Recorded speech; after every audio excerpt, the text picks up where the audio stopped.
Hello dear students, online entry test preparation के सिलसिले को आगे बढ़ाते हुए आज एक और नए लेक्चर के साथ हम लास्ट लेक्चर में डिस्कस कर रहे थे कि डिफरेंट टेक्निक्स यूज़ होती हैं सेल बायोलॉजी में।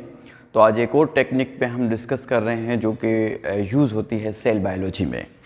तो टेक्निक जिसका नाम है डिफरेंशियल स्टेनिंग। एक्चुअली ये स्टेनिंग की टाइप है, डिफरेंशियल स्टेनिंग। सबसे पहले हम देखेंगे कि जो स्टेनिंग टेक्निक है वो हम क्यों यूज़ करते हैं और स्टेनिंग जो टेक्निक है वो क्या है। तो जो स्टेनिंग टेक्निक है उसकी जो डेफिनेशन है वो ये है कि in order to differentiate between the biological structure various colour dyes are applied, this is called staining techniques। ये टेक्निक्स हम इसलिए इस्तेमाल करते हैं, मोस्टली स्ट्रक्चर जो होते हैं वो ट्रांसपेरेंट होते हैं, तो उनके बीच में डिफरेंशिएट, उनके बीच में हमें फ़र्क देखने के लिए उनको जो है एग्जामाइन करने के लिए जो है हम स्टेनिंग करते हैं। और स्टेनिंग में हम मुख्तलिफ़ कलर के डाइज कलर को यूज़ करते हैं। तो there are two types of स्टेनिंग्स।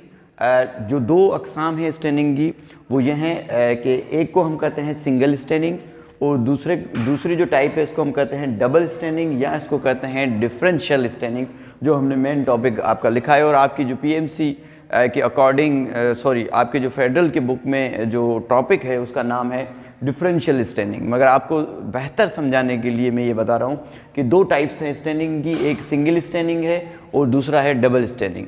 तो सिंगल स्टेनिंग में हम एक स्टेन यूज़ करते हैं।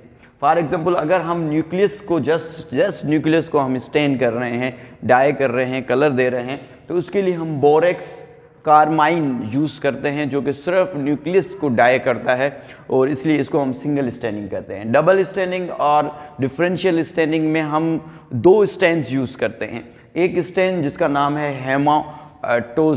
हेमाटोजाइलिन हम यूज़ करते हैं न्यूक्लियस के लिए, दूसरा यूसिन हम यूज़ करते हैं साइटोप्लाज्म के लिए। तो स्टेनिंग टेक्निक है कलर देने की और इसकी दो अक़साम हैं, एक सिंगल स्टेनिंग और दूसरा डबल स्टेनिंग।